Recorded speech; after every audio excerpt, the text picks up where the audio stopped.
Hey there. So today for the 4th of July, I thought I would take a look at one of my favorite Captain America comics. This is Captain America, the Fighting Avenger. This is a one-shot Marvel did back in 2011. It was sort of a spin-off of this book, Thor, the Mighty Avenger. This was a series by Roger Langridge and Chris Samnee, which was a really fun sort of its own continuity, new take on Thor that they had done. I think it kind of got lost in a shuffle of a ton of Thor books that were coming out at the time ahead of the movie. It was a really good, solid, critically acclaimed book, but it must not have done well. I think it only lasted like around 9 issues or so. But one of the upsides of that was we got this book here, Captain America, the Fighting Avenger. This is, again, it doesn't tie in directly to the Thor book, but I feel like it's definitely the same kind of tone. Again, it's its own continuity. You don't have to know anything else about Captain America. Everything you need is basically right here. I feel like this was supposed to be a series, but maybe due to the cancellation of the Thor book or something else, I don't know. All we have is this one shot, and there was a free comic book day special too that featured this version of Captain America in it. But again, going through this book, it really feels like they're setting up a new series. Would have been nice if we could have got more, but again, what we have here is a fun book. So this is written by Brian Clevenger, and it's drawn by Gurihiru, who I really like their art. Again, it's just sort of a fun style, and again, this is, I mean, I guess you could say it's an all-ages book. I don't know if there was a rating on it. I can't remember. Oh, rated A. So, yeah, sort of like an all-ages kind of thing. But again, everybody can read it and kind of enjoy it. So it starts off in Germany in 1942. So right there, we're going, straight to Captain America's World War II roots. So we see this commando unit, an American commando unit, sort of infiltrating a German base. And we're introduced to, Earl, Roy, Joe, and Bill. And as they take on this base, kind of getting ahead, and blow it up before they take off.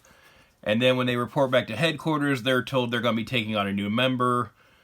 They're like, hey, we work really good together as a team. We don't need anybody else. And they're like, well, you don't really have a choice. And they find out that their new recruit is the guy from the posters. And here he's just introduced as the new guy.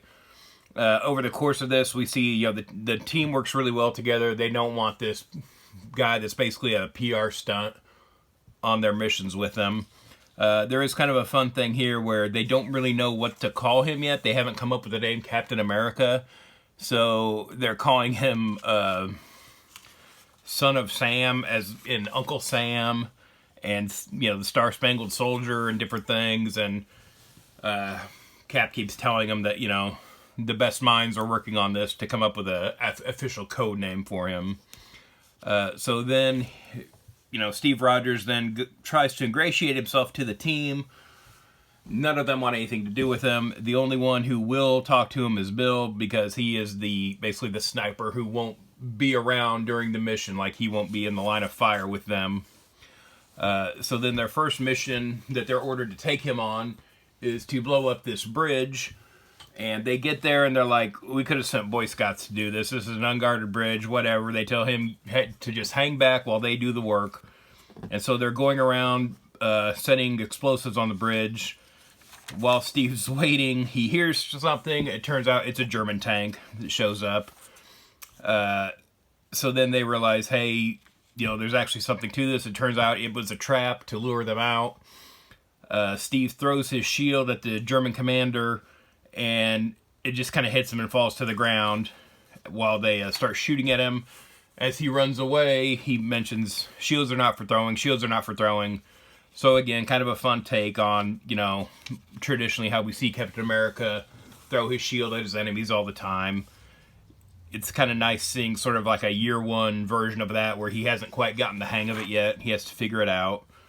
So then his teammates grab another tank and start firing on the first one.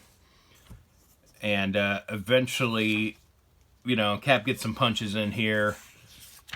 and they are able to stop the tanks, but just then another this sort of red super tank shows up with Baron von Strucker in it.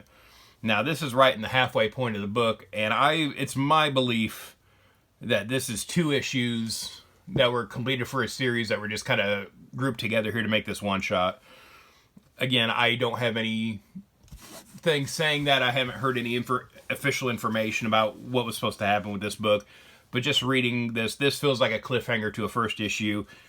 Even the little corner box we've got here, like introducing Baron von Strucker, feels like this really could have been a to be continued, check it out next month kind of thing. And it is halfway in the book. You know, we've got the staples right here for the centerfold.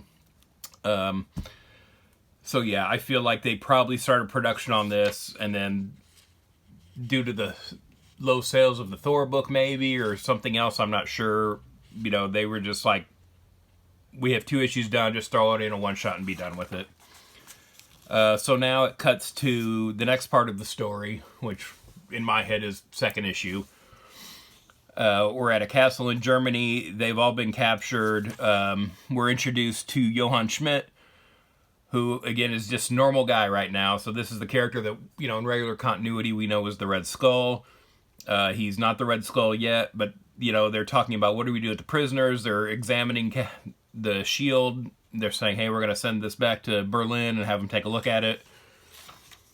And then we have Cap, or Steve Rogers at this point, his teammates, kind of faking a fight, getting the German guards to come over and kind of knock them out and get the keys to escape. Then we're back with Schmidt and Strucker kind of talking about this soldier that they captured with the others and how he was kind of had a smirk on his face like he wanted to be captured. Just then we have some more German officers coming in, telling them that, you know, there's been a breakout with the prisoners. And then we have Steve and them kind of bust through the door here and start attacking. So yeah, so then we've got, you know, big action sequence. And then Schmidt takes off to a lab where he's kind of mixing his own formula here. And again, earlier in the book, he was talking about, you know, maybe the Americans have come up with their own version of this serum. And as Steve Rogers confronts him in the lab, he takes it, and it seems like, okay, now he's in for a fight. You know, this is obviously some version of the super soldier serum. Then back with his teammates, some reinforcements arrive from the Germans. And then we have sort of this big fight with Schmidt and Rogers.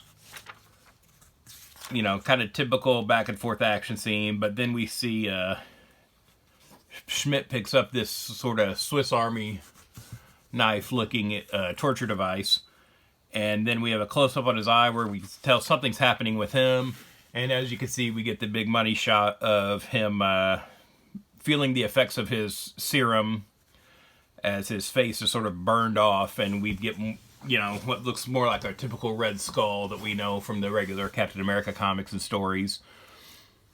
So then we cut to Strucker has recaptured the team as Captain America busts in and starts, you know, fighting the rest of the soldiers.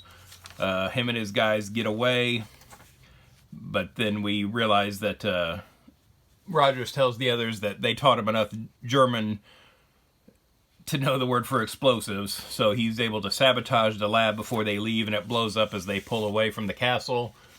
And then at the end here, we have a newspaper headline talking about the team returning to America, and they came back in a stolen submarine. So again, there's nothing about a sub here in the story where it led to assume that's like another little adventure they had after this on the way home.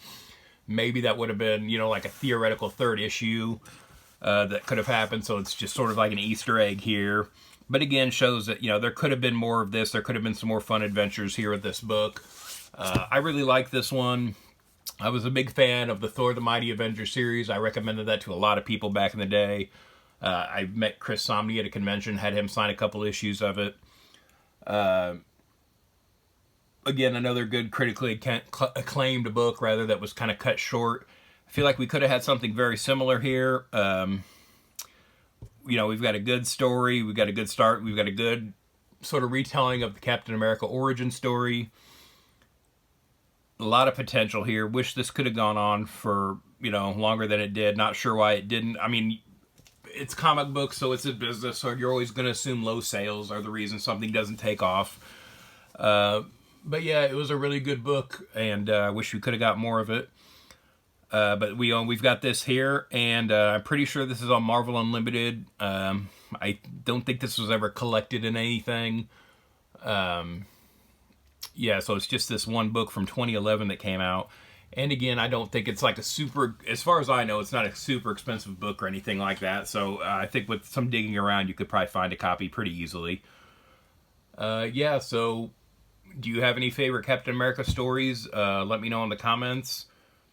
Again, be sure to check out my TeePublic site, tpublic.com/user/detective651 for a lot of nerdy t-shirts and different fun things I do. I'm also on Twitter/X and Instagram @detective651. And happy 4th of July, and thanks for watching.